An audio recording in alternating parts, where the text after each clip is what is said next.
The much-anticipated local government elections are finally here, and persons on the east coast of Demerara are trickling into their various polling stations to cast their votes for their respected candidates. So far, the process has been smooth, even though the turnout is quite slow. On May 2, the Guyana Elections Commission, GECOM, released the approved final list of candidates for the local government elections, LGE, which consisted of 46 parties, voluntary groups, and individuals.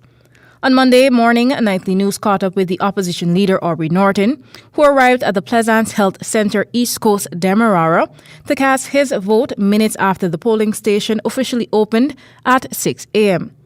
When asked about the voting process, the opposition leader said he had to inform the GECOM staff at the polling station to allow the scrutineers to properly see the identification cards as they were viewing it from a distance.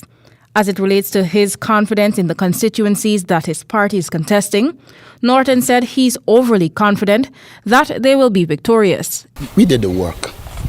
I believe politics is groundwork, not flags in the air, etc. And we did the required groundwork. In this constituency, I think we have a good candidate and people will support the candidate. And so I am 99.9% convinced that we will win the constituency. Meanwhile, Vice President Bharrat Jagdeo, who voted at the St. Paul's Primary School, Sparndam, said the process was smooth, adding that he received similar reports from across the country with some minor hiccups. One issue has been about the information clerks. Many of them are saying to people, you have to come to me first before you go into the polling place. If people know where they're voting because they've already checked, and that they're on the list, then they don't necessarily have to go. He noted that the voters' turnout was low as expected. Voter turnout as expected would be low. We know that it would be low.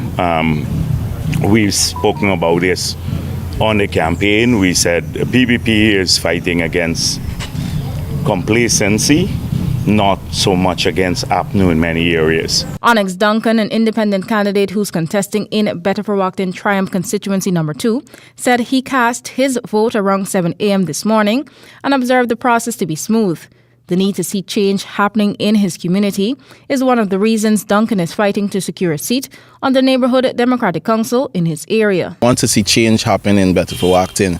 I want to see, the youths being involved in constitutional reform and all these different things that we want to see on a daily basis. I want to see development of our community so that our community can progress and contain and preserve that rich history that we have. Eligible voters exercised their constitutional right to cast their ballot for representatives within the 610 constituencies across the country's 80 local authority areas, comprising of 10 municipalities and 70 neighborhood democratic councils. The voters' turnout on the East Coast corridor was quite low. However, the opposition leader Aubrey Norton and the Vice President Bharrat Jagdeo voted at the Pleasance Health Center and the St. Paul's Primary School, respectively. Voters said that the process was quite smooth. I'm Renata Burnette reporting to you from the St. Paul's Primary School for the HGP Nightly News.